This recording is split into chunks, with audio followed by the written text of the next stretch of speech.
राम नारायण राम। ध्यान मेडिटेशन करण्याची योग्य प्रक्रिया, योग्य पद्धत काय आहे? मेडिटेशन म्हणजे ध्वनी ऊर्जा आहे, ती एक आध्यात्मिक विज्ञान आहे। जरा पहा, कधीही एखाद्या गावात किंवा शहरात जेव्हा संगीत कार्यक्रम होतो, जिथे कुमार सानू, लता मंगेशकर यांसारखे प्रसिद्ध गायक येतात, त्यांना लाखो कोट्यवधी रुपये खर्च करून बोलावलं जातं। अशा कार्यक्रमात हजारो लोक शांतपणे बसून ते गाणं ऐकतात।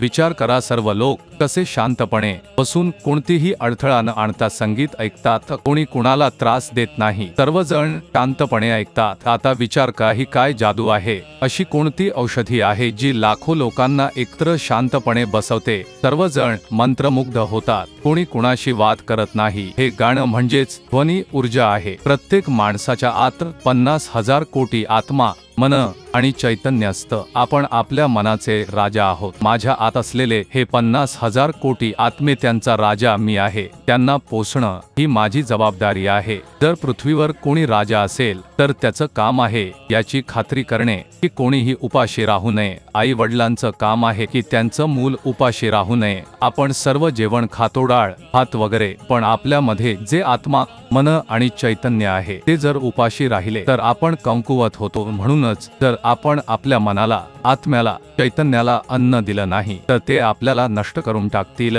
ते आपल्याला कुठेही शांतपणे राहू देणार नाही। म्हणून ध्यानाच्या माध्यमातून आपल्यामध्ये असलेल्या आत्मा, चैतन्य यांना अन्न द्यायला हवं। मेडिटेशन मधून निर्माण होणारी ध्वनी ऊर्जा आपल्या आत्म्याची भूक शमवते आणि आपल्याला ऊर्जा देते। ध्यानामुळे आपलं शरीर मजबूत होतं, जीवन मिळतं, विचार करण्याची आणि समजून घेण्याची क्षमता विकसित होते। बरेच लोक विचारतात, ही ध्वनी ऊर्जा कुठून येते? ही ऊर्जा निसर्गातून येते। म्हणूनच निसर्ग, सृष्टी, आकाश, ब्रह्मांड हे सर्व काही आहे ते आपल्याला जीवन देतात आणि आपल्याकडून कर्म करवून घेतात। ध्यान करताना एकाच जागी शांत बसून राम नारायण राम हे नामस्मरण करत राहा आणि त्यावर लक्ष केंद्रित करा। राम नारायण राम नामस्मरणाची सर्वात मोठी गोष्ट म्हणजे सुरुवातीला आपण स्वतःला ते म्हणण्याची आठवण करून द्यावी लागते, पण थोड्या वेळानंतर ते आपोआप चालू राहतं। जसं आपण आपोआप श्वास घेतो तसं हे जप देखील आपल्या मनात चालू राहतं। ध्यान हे शब्द